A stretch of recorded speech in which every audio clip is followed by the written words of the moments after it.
It is when I look at it, it's £400 for clothing. That's actually 48,000. Yeah, 4,800 a year. So because they would obviously that's quite a lot of money for clothing over the course of a year. I guess maybe there's something that she can look at. It's something she can look at. I'm not saying that she has to definitely do it. I mean, again, we don't know her actual income, so you know what I'm saying. Like it's hard to really be because we don't know actual income. But Lola, what you saying? I mean, 9,000 a month, was that a little bit too steep? So we don't know what she's making, but I don't think she's making all that.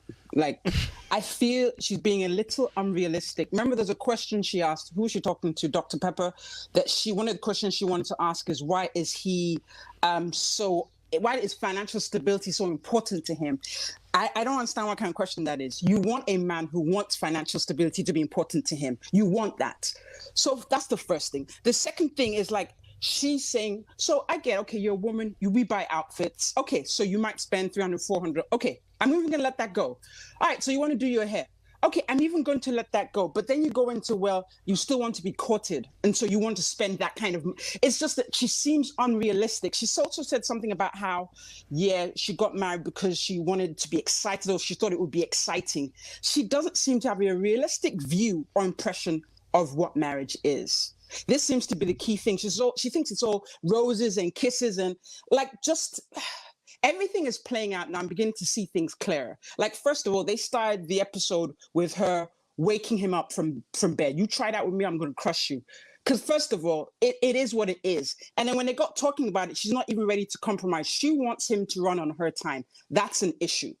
And the funny thing is, my young man here, he so wants to please her that he doesn't really want to tell her how he feels. He doesn't want her to touch her anymore. He wants to get his sleep in and then come up. But the thing is, when I see them together, you know, in the beginning, I thought they would be great after the show.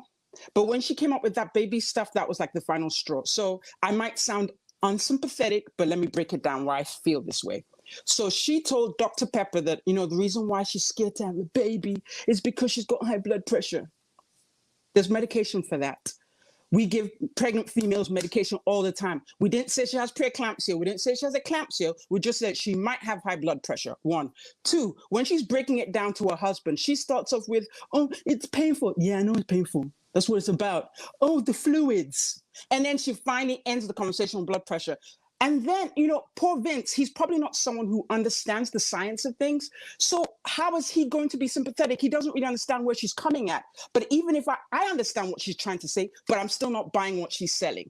So she's still kind of re-emphasizing the fact that she's, you know, this princess, and it's okay being a princess, but there's a time and a place for it. You decided to get married, which means there's going to be joint needs here. You have to come together as one. You have to consider somebody else. The budget has to make sense. You know your husband doesn't make $1 million, so you have to comply. You can't keep saying, oh, I want to have experiences.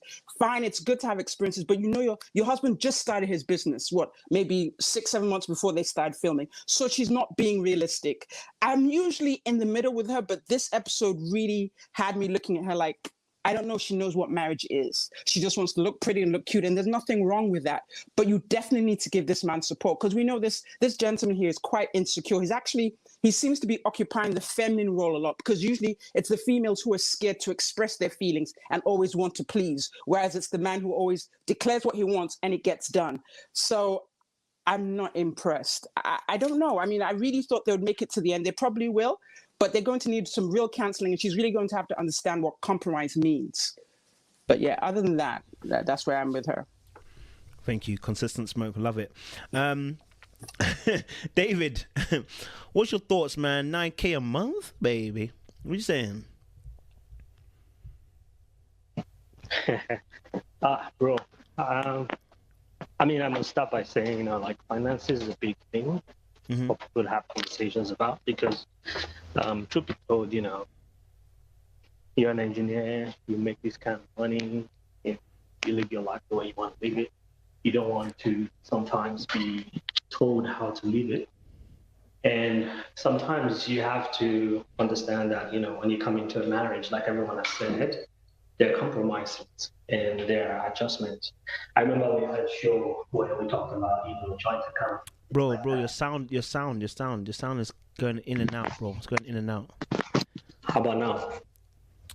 The fact you said, "How about now?" um,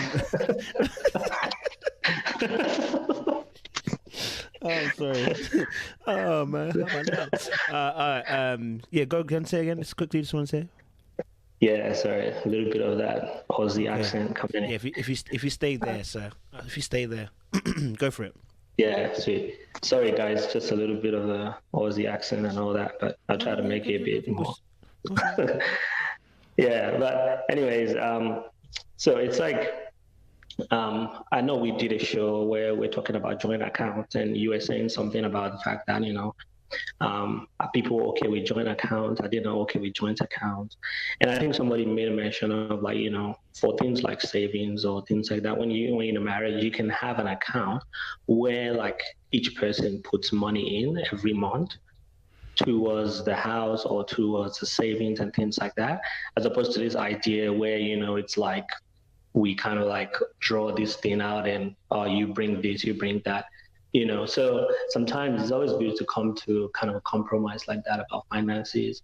Obviously Bree spends more. I mean, I've been in a relationship before many years ago where the lady buys like several wears and shoes and stuff like what Lola was saying, and averagely ladies tend to spend a lot more than we do because they buy several little things. We buy maybe one, two shoes. Yeah, fine, you might buy like a very expensive shoe and all that, but ladies buy a lot of little things that accumulate to make a lot of money.